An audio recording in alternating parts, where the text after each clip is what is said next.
So everybody who wanted the Guardians to be active in free agency can't say they aren't. It's before Thanksgiving. The Guardians made a move. It's Austin Hedges. We'll talk about the return of Austin Hedges and the implications of that on the roster. We'll look back at Stephen Vogt's first year as manager, do some trade talks on Trade Talk Thursday. We might look into some market predictions on Shane Bieber on today's Locked On Guardians. Tanner Bobby of the Guardians, and you're listening to Locked On Guardians. You are Locked On Guardians, your daily podcast on the Cleveland Guardians. Part of the Locked On Podcast Network, your team every day. Hello, everyone, and welcome to the show. Today's episode is brought to you by Game Time. Download the Game Time app, create an account, use the code LOCKEDONMLB for $20 off your first purchase. Yeah, as we said, Austin Hedges is back. It's the Guardians' first free agent move of the offseason. Not really surprising. We knew he'd be back, just didn't know when. Big money. Together. Big money, yes. Big spenders on Austin Hedges. Same salary as a year ago, right? Yeah, I think so. It's either 4 or 5, but it's same thing. So we'll take a look at that. And Stephen Vogt's first year, he was hired on this date in 2023. We'll talk about how that went for him.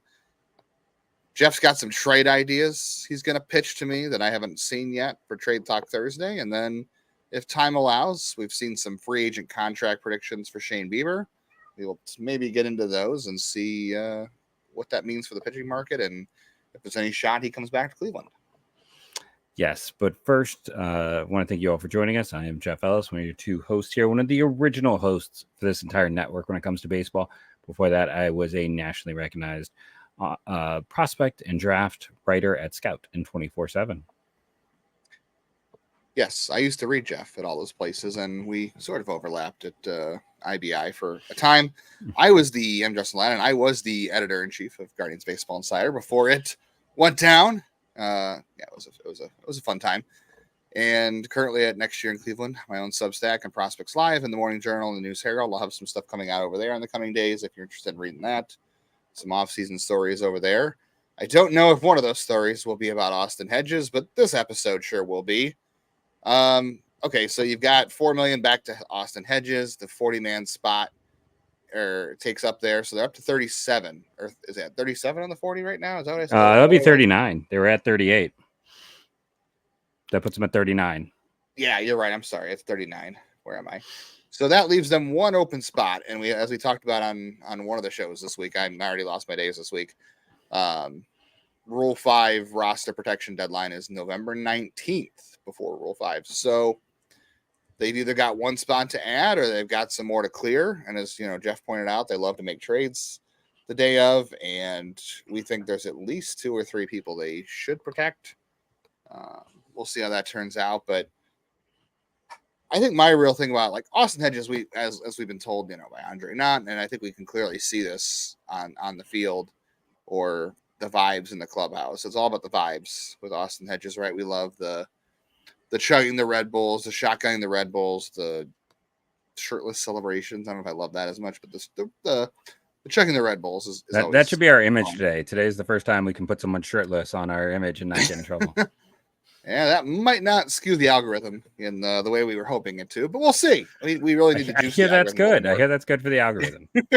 Our algorithm has not been agreeing with us. Appreciate all the everydayers, by the way, who are sticking with us. I know, we're trying different topics, we're trying different things, and we're trying to fill the gaps between news. We're bringing you Guardians content 5 days a week. It may not be whether you want it or not. Different stuff. Yes, God, yes. We're here 5 days a week, and we're trying to find things to talk about, and we appreciate people are sticking with us. It'll be it's not like it's that hard though. Season. When you think about it, because every day we're like, oh, today will be our 30-minute episode. Then it's like 45, 40. I know we really got to cut down the lengths, but we get in here, we're like, let's keep it to 30, and then we end up going 40. And we're already rambling about this. So my thing with Austin Hedges is I definitely feel like there's a need for him in the clubhouse. I'm a little bit concerned about the fact, during the regular season, at least the first half, they were able to really minimize his bat. They didn't have to resort to having him hit in a lot of leverage spots. He made his once a week spot start, catching a a certain pitcher, he giving Bo Naylor a day off, letting David Fry DH, whatever, or letting So they were able to hide his bat during the regular season, at least the first half.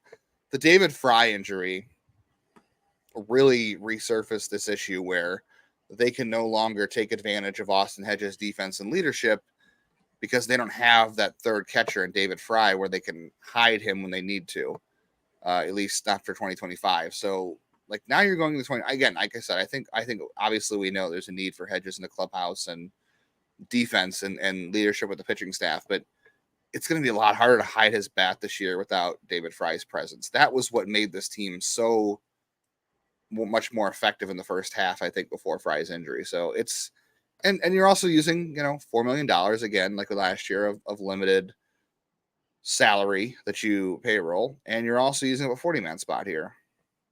It's a very complicated situation, I think.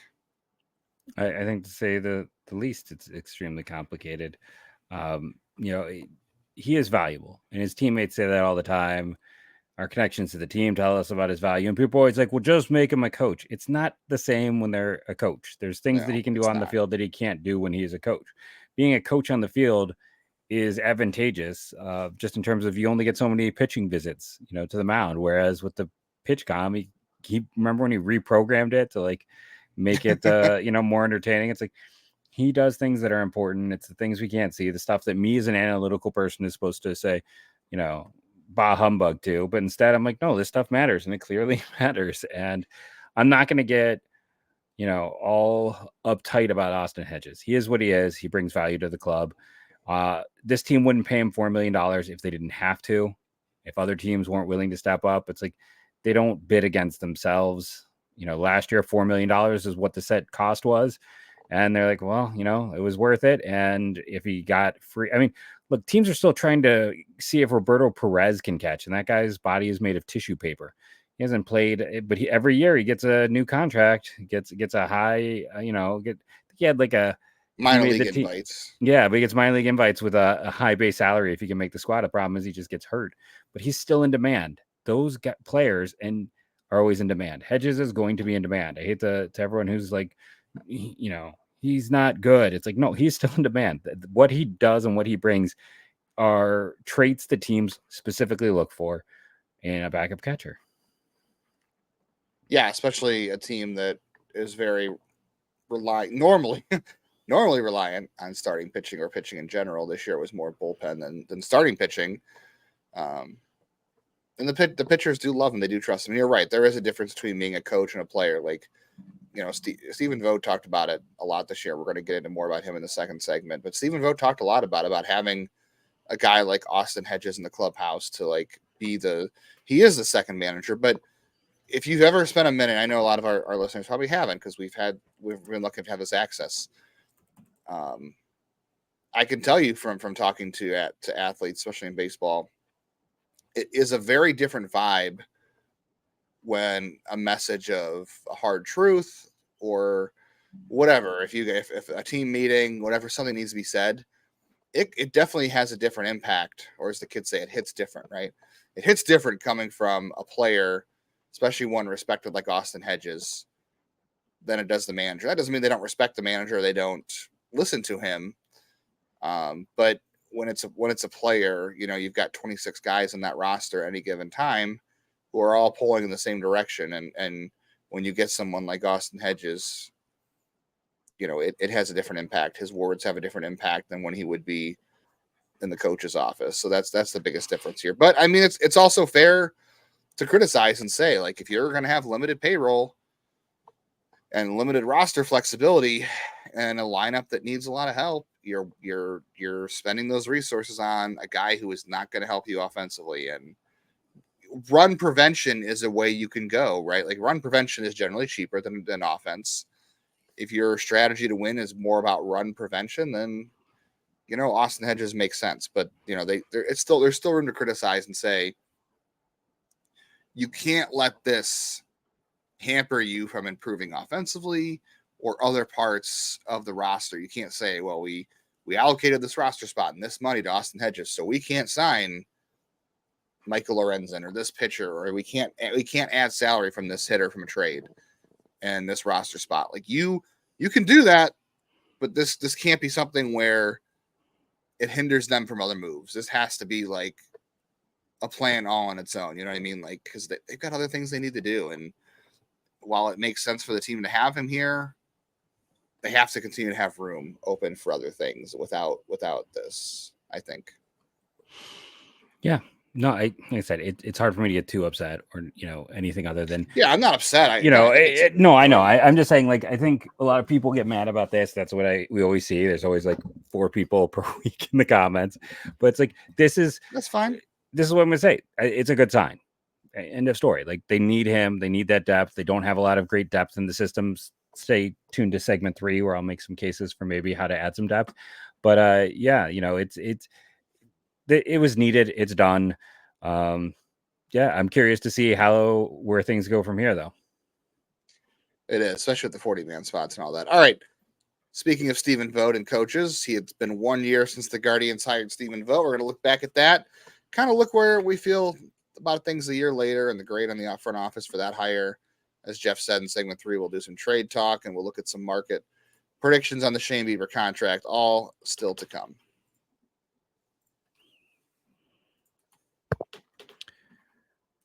But first, with Robinhood Gold, you don't need a silver spoon to eat up the financial favors of the 1%. Robinhood Gold allows others to get the rates and perks usually reserved for high society. Now, the resourceful individual with Robinhood Gold can earn the very liberal rate of 4.5% APY on uninvested cash and be rewarded with a handsome 3% retirement boost on an IRA account. Robinhood Gold provides the privilege of a high net worth for any net worth. These generous benefits are now available for only $5 a month. The new gold standard is here with Robinhood Gold. Sign up at Robinhood.com/gold. Terms apply. For product-specific disclosures, visit Robinhood.com/gold. Investing involves risk. Rates may change. Gold membership is offered by Robinhood Gold, LLC. And then I also have to tell you about our friends at Arena Club and their slab packs. I just kind of like that word. I don't know why, but I like the slab pack. For most of us collecting cards, the idea of spending $2,000 or more on, a Pat Mahomes rookie, a Luka Doncic rookie, just isn't in the cards. I love collecting. As you can see behind me, we've got various items. But that's some serious money to drop. Thanks to slab packs from Arena Club, now it's possible to score gem mints for a fraction of the retail price. Every card I listed was a hit from last week's Arena Club slab pack drop. Arena Club is the only repack that provides real value, a competitive view of all possible cards, and a clear hit rate. And again, what I like about them is transparency. That is what they are very focused on. They're going to show you the available cards. They're going to tell you what the hit rate is. So it's not like, hey, I got a chance of this. I have no idea. No, they let you know what the hit rate is on every single card. They show you the grading. They want to provide as much information as they can on every single purchase. So if that sounds good to you, and it should, right now, you can get 10% off your first slab pack or card purchase by going to arenaclub.com/LockedOnMLB and use that code LockedOnMLB. That's arenaclub.com/LockedOnMLB, code LockedOnMLB for 10% off your first purchase.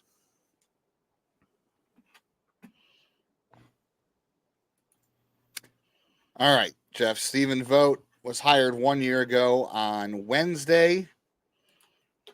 I would say, given all that we remember about, I don't remember all my thoughts on it at the time, but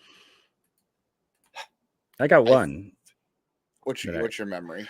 Well, the big thing too, it's like, because I live in Milwaukee, and leading up to this, the talk was the Guardians were in on council, right? Like, they're paying Tito to be the highest paid manager in baseball, so of course they're going to be in on council, and it's like, it really felt like as this shifted towards the end, it's like people were a bit surprised when they went for a vote, but it's like they went for him quickly, realizing, like, I think they made a play for Consul, realized they were not going to have a chance, and they kind of read the tea leaves, as it were, and made sure to get a guy they liked. Because I feel like if they had not jumped on Vogt, and that is what all the talk here in Milwaukee is, if they had not gotten him when they did, he would have been the Brewers manager this year, not Pat Murphy. Pat Murphy did a great job. You did, but I'm just saying, Cubs didn't even make the playoffs with all that. No, and I maybe it's what Clayton McCullough. I don't know. Like I will say this. I don't know who the fallback was. I will say this. I did hear from somebody who knows these things. Not it's not anybody inside the Guardians, but someone who used to be connected to the team, who's friends with them. So this is a third party source. So take it with a grain of salt. But I did hear there was some talk that Clayton McCullough was actually very, very close to being the manager. And I'm not sure what happened, if that was the case, that the late flip to Stephen Vogt, but they were very close to naming Clayton McCullough the manager. And looks like he's going to stay with the Dodgers for another year, and he'll get a job eventually, I would think. But I don't know. Everybody was pretty gung-ho about Vogt as a candidate last year. I know there's like a subsection out there of baseball social media, or just in general the internet sphere, that really doesn't like when teams hire managers with no experience. Like, I mean, I'm one of those, honestly. Yeah,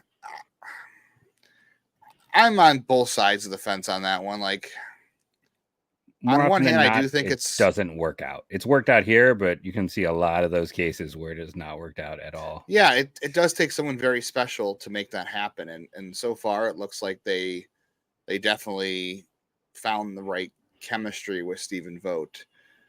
And I think the first job, the toughest job for him last year, was you've got to walk into a room of pretty much the same roster that's been here for a couple of years, give or take a few guys. And they were under Tito. You're replacing a legend, and a team that really finished short of expectations in 2023. And you've got to come in and immediately command, get their respect, and just kind of fill those shoes. It's very hard. And you're melding, Craig Albarnez and Kai Correa and Carl Willis and Sandy Alomar, and those guys are pros, so they're not, they're gonna mesh well because they're pros. That's why they're in the roles they're in. I do think Carl Willis and having Sandy Alomar and maybe Chris Valaika made it a ton easier for this to mesh, but I don't think it was a given that Stephen Vogt was going to come in and this team was going to hit the ground running the way they did, and that coaching staff was going to mesh, this team was going to mesh like that. I think that took some serious massaging to get that off on the right foot. And we'll talk about the playoffs, but I will say for the regular season aspect of things, the manager's biggest job really is to make sure that there's communication, the clubhouse is cohesive, and everyone's on the same page. When you get to the playoffs, obviously there's a little more lever pulling. But as far as the regular season is concerned, I mean, look, Stephen Vogt managed a lot of landmines, right? The Shane Bieber injury 2 starts in to the season. This starting pitching staff was horrendous most of the year outside of Tanner Bybee and Ben Lively. I guess we'll give Ben Lively his flowers there. He obviously inherited a great bullpen. King of the option. We didn't know it was a great bullpen at the time. We actually thought it was going to be an issue. Yeah, and look, he got his bullpen guys experience in different roles. Cade Smith pitched in a lot of different roles. He trusted Hunter Gaddis when, maybe other managers wouldn't have trusted Hunter Gaddis. So he learned some lessons there. There are things like the batting order, like and this makes me wonder if that's more of a front office thing than it is a coach thing or a manager thing, because we still saw the same weird, like, when Jose Ramirez doesn't play, or when Andres Jimenez doesn't play, or whoever, the shortstop has to hit second or has to hit ninth. There's no like move everybody up. Or when Stephen Kwan didn't play, whoever took his spot had to hit leadoff. Like, still weird stuff like that to me. But overall, I think it's very hard to gripe about the job he did. As far as the communication and the playoffs are a different animal, I will say. But as far as the things he had to do on day one to get them through the season and take over for Tito, I think he did a great job. The playoffs, I think there's a bigger discussion to be had. And maybe some of that is where experience, I think, comes into play. Yeah, I think that's all fair. And it's also, that degree of like trying to play like speed chess while not having all the same pieces as your opponent. It's just sometimes there's things that are harder to do when you are a team of this market size. There'll be people saying I'm making excuses, but like, I think he did a phenomenal job with the pieces and parts he had. And, I know there are people out there who view it as a not great year or that he wasn't good. And I don't know what to tell you. I think it was a phenomenal year. And I think he did everything you would want. And this was a team that has the first overall pick where, a top 10, first time in a long time, they've had a top 10 pick. I think the only time of Tito's era was the final year. They end up with a bottom 10 record. And to go from that to the ALCS, I think that's all you need to say. Yeah, I mean, how much of that is the roster, but also the guy in command also has to have a good hold of that roster. The playoffs, I do think the playoffs were a learning experience for him. I don't know. Like, we saw Tito, and Tito had a Corey Kluber, and for this team just did not have a Corey Kluber. They just did not. So I don't know how much that makes things a little bit different, but Tito let Josh Tomlin and Trevor Bauer and Ryan Merritt in the 2016 playoffs go a little bit deeper. And this bullpen's a little deeper in 2016. But we've learned things like, getting the chance to see relievers multiple times in a series has an impact. And obviously workload has an impact. I look back and I think, okay, the pinch hitting stuff, we talked a lot about pinch hitting in the playoffs and all those kind of things. I want to be a little more fair about that because I think his hands were more tied by David Fry's injury than we like, than that really limited what he could have done there. And you really just had to rely on that Fry Manzardo platoon, and you had to be at the mercy of the other team's matchups and try to find the right one at the right time. So he took some shots. Some of them worked, some of them didn't. And some of them, when they shouldn't have worked, did, which was really fun, right? Some of those moments led to great things. The only thing I can really criticize, I think, is the pitching thing. I think there were a lot of instances where he probably should have trusted his start a little bit longer. Maybe he should have thrown up the intentional walk sign a couple times. I do think the bullpen might have given up runs anyway. Maybe there was no way to prevent that. Well, we know, it's hard to say. But I do think the overexposure and the overwork definitely came back to haunt them. And hopefully that'll be a lesson learned, and hopefully, he'll have more horses next year where that's not an issue. That's, I can't fault him for that completely because he just didn't have the horses. But, I think you got to also kind of look at the big picture, especially in the LCS when it's a 7-game series and you're trying to get to 7 before the other team does. And it's a little bit more longer of a match than the LDS. No, that's all fair. I think we said our good parts here. I think we should come back and, discuss some potential trades and see if we have time for Bieber, though I doubt we will. Like I said, I think I don't understand if you're judging it as anything less than a successful year. Yeah, I think it was a good hire, and he'll grow and he'll learn just like any player would. Like, you grow from these things, and it was a good year, and it was a good hire. I think there's really not a whole ton to complain about, and we'll see what they do in the offseason. All right, speaking of the offseason, Jeff's got some trades I haven't seen yet. We'll talk about those, and like you said, hopefully we'll get to maybe some Shane Bieber talk. Y'all know what time it is. It's game time. All the events out there. The Cavs, they're undefeated. They're never going to lose a game again, which means ticket prices are going to be soaring sky high. So to combat that, if you want to go and see the Cavs play in person, I recommend Game Time Picks and using the Game Time app. It filters out all the fluff to show you the incredible deals on great seats. You don't have to waste your time searching through thousands of tickets. It's going to show you where the best deals are for that game. And remember, with Game Time, the tickets always go down. The prices go down the closer it is to the game event starting. So if you really want to get to that Cavs game and watch them go 82-0, use Game Time, because that's the best way you're going to find cheaper tickets as they get better and better. Whatever event there is out there, comedy shows, concerts, basketball games, all kinds of stuff you can do all winter long for things to do. And remember, they have the all-in pricing, so you know exactly how much you're going to pay up front. Just turn that feature on, and no surprise fees at checkout. Take the guesswork out of buying tickets with Game Time Picks. Download the Game Time app, create an account, use our code LOCKEDONMLB. You're going to get $20 off your very first purchase. Terms apply, but create the account and redeem our code LOCKEDONMLB for $20 off your first purchase. Download Game Time today. What time is it? It's game time. A lot of things to do over on FanDuel. Get ready to tackle the NFL action with America's #1 sportsbook, FanDuel, because right now new customers can bet $5 and get $150 in bonus bets if you win. So the FanDuel app is going to give you everything you need to place live bets on the NFL in one place. If you get a hunch in the middle of the game, check out the latest stats, view live play-by-play, so much more on the same page where you place all of your bets.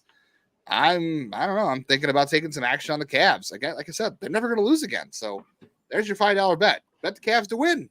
Take the money line. And then if you're a new customer, enjoy that $150 in bonus bets to play around with. Have a little bit of fun. Make yourself some money, hopefully. And just visit FanDuel.com to join today. You'll get started with $150 in bonus bets. If you win your first $5 bet, that's FanDuel.com. Never waste a hunch and make every moment more with FanDuel, an official sportsbook partner of the NFL. All right, Jeff, you are GM #1. I'm on line 2. Let's hear what you got, Billy Bean. Let's start with the cheaper end. You are the Rays, which I know everyone's going to be excited for. So I'm going to call you the Rays, as always. I'm so poor. the Go to the home. Right now, even the Rays are too good for their home. It's a bit of a mess. But when you look, the Rays are in a horrible 40-man crunch, as always. Their minor league pitcher of the year, I was talking to you before off air, and of course I closed his tab because that's what I do, but it's Ian Seymour. I love closing tabs. I do. And then I typed IA Seymour, so instead I just got a bunch of Seymour, Iowa, which is apparently a place. Stuff, but maybe in my youth. I don't even know what that means. 36. Promise.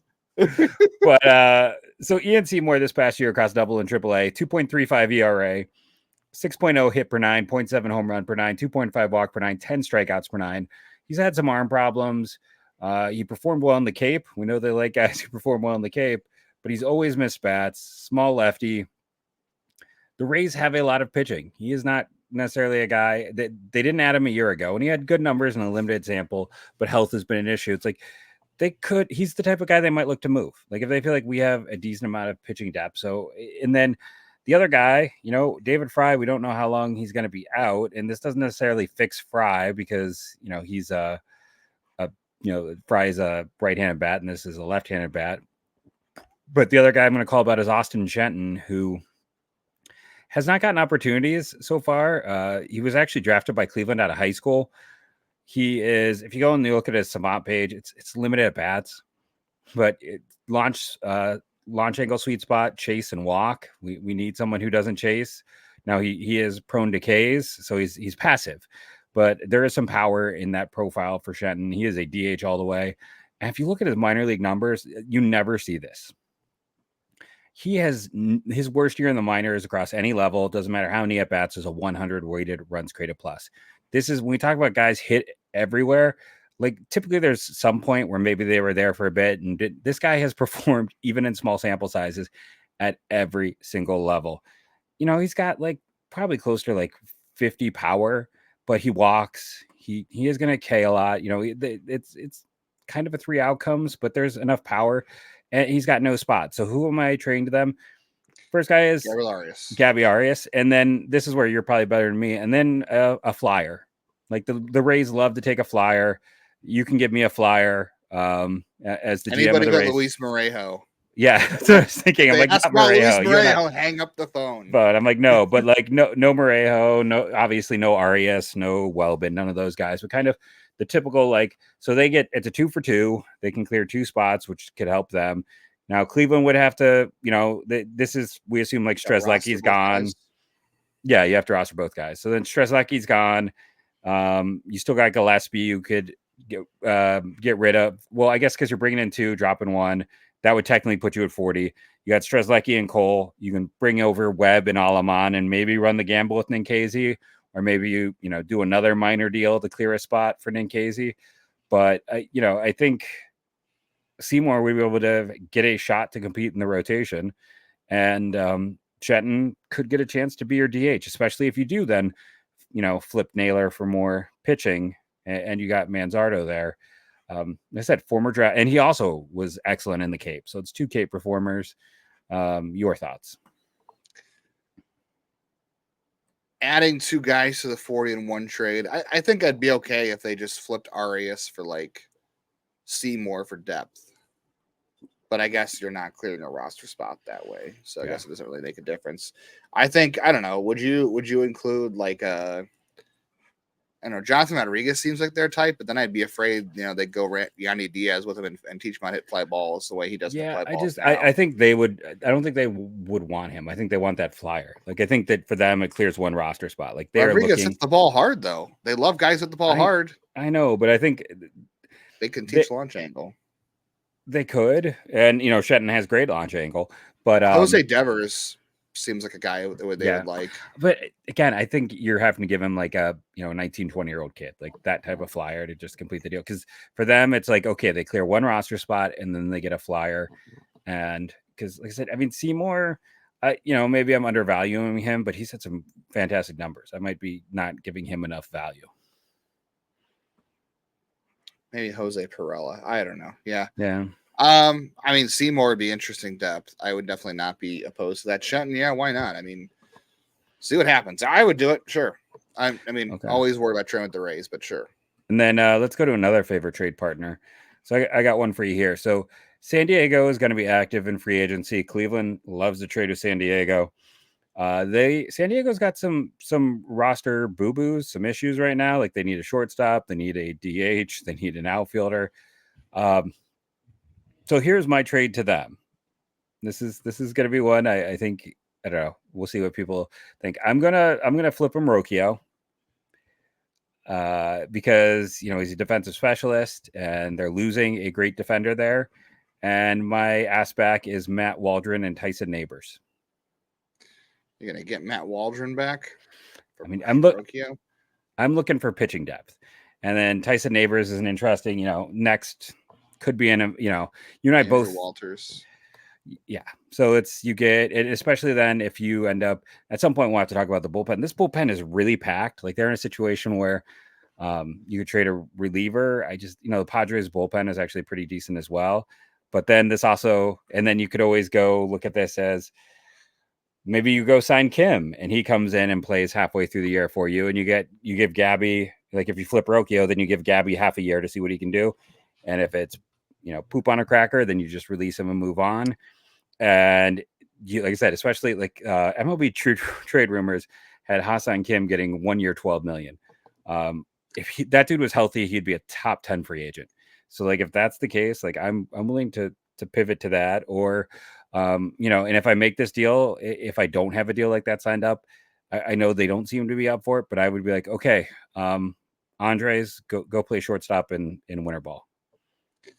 I mean, he's already going to do that anyway. Andres is. They already said from the GM meetings. I saw Mandy Bell wrote about that he's going to take reps at short, as he has been doing. But my question here is, why would the Padres just not re-sign Ha-Seong Kim?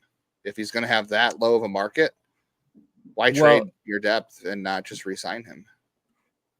Because they can't wait, because he is going to miss like half the year. And they are kind of up against it salary wise. So this allows them to go out and get the outfielder / DH they have to get. They can go in those positions. They get someone who maybe they're buying a little low on, but can give them elite defense. And they can just drop in there. And I guess who is San Diego going to prioritize? Are they going to prioritize Kim, or are they going to prioritize Jerks and Profar? Because I imagine they're not going to bring both back. No, and I think Rocchio would be incredibly cheap for them. Yeah. Yeah, Matt Waldron's probably not making the rotation anyway. And then who was the other one you threw in there? Neighbors? Tyson Neighbors. And then I might also ask for as a third piece, Braden Nett, that's pretty greedy. It is, but you're giving up a guy who won the field, but he's a lot of control and just won the Fielding Bible Award for best shortstop in baseball. And Nett is probably a reliever. Neighbors is probably a reliever. They're too far away guys. Nett is fascinating. He's an undrafted free agent who's really come along. And San Diego is not good at pitcher development. It's still not great internally. So it's like they might view that as, hey, we signed this guy like in 23 as an undrafted free agent. He's a third piece in this trade. We're trading another reliever, and we're getting a shortstop for the next 5 years who we can count on by all defensive metrics. I think both clubs are probably out on this one if it were me. I don't think from either side I would take that. For me, I don't think Cleveland should be settling for pitching depth and a guy as unreliable as Matt Waldron. Great story last year. A lot of fun. I want a knuckleballer. It'd be fun. He didn't hold up. It didn't work out long term. It worked for I like the idea of Neighbors. 2 months. If you bring in Neighbors, you can afford to maybe trade like 100 Gaddis for something or whatever. Mm-hmm. I just don't know. I feel like San Diego's going to want bigger fish than that. I don't know. I will say Matt Waldron, 71st percentile on extension. So we do know Cleveland loves their extensions, at least on their extension. Pitchers. Don't look at his pitching run values though. Yeah, I'm just looking for pitching. I just think that's a major gamble. I don't know. I don't think I can trade. I don't think I can trade Rocchio just yet for that kind of pitching depth. That gamble. I would probably want something a little more reliable in return as far as starting pitching depth. The Neighbors thing intrigues me more, but if I'm San Diego, their rotation's old too, and I think they might want bigger fish than Rocchio. I mean, that's maybe there's a match there. Those two teams have traded in the past, so yeah, who knows? I wouldn't be stunned if they did something like that, but I think for Cleveland at the very least, I would be looking, and maybe I'm overvaluing Rocchio's value. Maybe he doesn't have any value, and that's the best they would do. I don't know. I think it's like hard with his offense. It makes it hard to figure him out. And then, like I said, for San Diego, it's cost controlled surety. Like at least he'll bring defensive value, and then that could allow them because right now the rotation is Cease, King, Darvish, and Vasquez, with Waldron is slotted as their 5, and they don't have prospects, so. I feel like Waldron I think is a fine 5 for San Diego. It may not be. They're losing Tanner Scott to free agency. I think he's 6. They're losing a lot of pieces to free agency right now. So it's a way to give them one spot locked up and cheap, so they can chase an outfielder and a starting pitcher and not have to worry about. Like I think Kim is the last guy they can afford to go for because of their situation and him probably missing 3 to 4 months. We'll see. All right, we'll do more trades. Feel free to throw us some trades our way or some trade ideas for next week's Trade Talk Thursday. In the meantime, go back and listen to any shows you might have missed throughout the week. We had the top 10 draft busts, and since 2000 for Cleveland, we had What If Wednesday. We took a look back at some of the careers of guys who got injured a ton, that things might have turned out different for the team or them. Go back and listen to that one if you haven't yet. And then tomorrow's show, we will do a position review. And I think the popular consensus when we asked people last time was the bullpen. So I think we're going to go to the bullpen unless anybody has any comments today and wants us to do another position. But I think as of right now, I would say bullpen. We're going to do a fun one. Bullpen's going to be fascinating because they almost have to make a trade. So make sure you tune in tomorrow to find out why I make that statement. So that's what we call in the business a tease. So I'm a big tease, and thank you all for joining us. Make sure to rate and review, download. It helps. Justin's head is down. Thank you all. Trade and go Guardians. Go. I hear he's a power hitter.